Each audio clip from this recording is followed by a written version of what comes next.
international relations with other countries. It has a capital. It has different offices, president. A nation is actually technically a group of people with similar cultural features.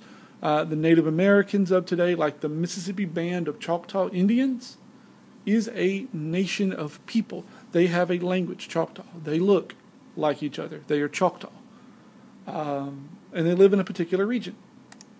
A nation state is where a group of people who have similar cultural features live in one area, and they're the only people that live in that area. The prime example of a nation state is the country of Japan. The Japanese people, 99% of the Japanese people speak Japanese, look Japanese, act Japanese. They have Japanese culture in them. Those girls right there, they are Japanese. And most of the people in the world who are Japanese live in Japan. Autonomy is the freedom permitted by a country to do as your people group wants to do. In the United States, we give autonomy to Native American tribes where they can have their own rules and laws as long as they abide by most of the rules of the United States. They have a few variances that they're allowed to do. Things like speaking their own language is a degree of autonomy. In the United Kingdom, Scotland here has a degree of autonomy. Some people in Scotland still speak Scottish. Most of them speak English, but they have a feeling and a representation of autonomy to themselves. Scotland actually fields a soccer team in the World Cup, apart from the United Kingdom or England. Pollution is something else we're going to look at. We'll talk about pollution and how it impacts not only humans but also animals. Globalization is this phenomenon that started in the 1940s, 1950s of connecting and being related to more countries around the world. And it's something that's growing thanks to the internet and to more connectivity like that. Globalization is growing. It can only get bigger. And this is actually a picture of the United Nations. Continents and oceans. There are 7 continents. You should know them. North America, South America, Europe, Africa, Asia, Australia, and Antarctica. And there are 5 oceans. That's right. Arctic up at the very top. Pacific over on the left. Atlantic in the middle. Indian on the bottom right below Asia. And the Southern or Antarctic Ocean down at the bottom.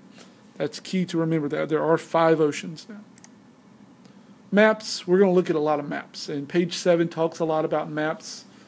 Here's a map of Texas. There are reference maps. Maps that you use to reference something. If I wanted to drive from Houston to Dallas, I would take I-45. That's what this map shows me. There are also thematic maps. Maps that give you information about something. Like this one talks about beef farms. As you can see, most of the beef farms in Texas are in the eastern part of Texas. Scale is another big thing we're going to look at, such as this map here. This is a map of the world, and it has several major cities, including Chicago. So on this map, the scale is really, really, really huge. You can see that it's a big scale there. And so Chicago is just one little tiny dot out of multiple tiny dots. We zoom into Chicago. We see it a little better on this map of the United States. We see exactly where it is in the United States. On a map of Illinois, the state that Chicago is in, we can see it even better. And if we wanted to get even smaller in scale, boom, there's Chicago street maps. And if we want another one, I could zoom in even closer and get to the Willis Tower, which used to be the Sears Tower, or the Loop, or somewhere else in Chicago. Now, mapping the Earth is a problem because the Earth is round and maps are flat. So if you take an orange and peel it, think of the orange as the Earth, and you peel it, you have these gaps, like the gap between North America and Europe, or the gap between South America and Africa, or Antarctica, as you see, is a bunch of different pieces all across the bottom of the map.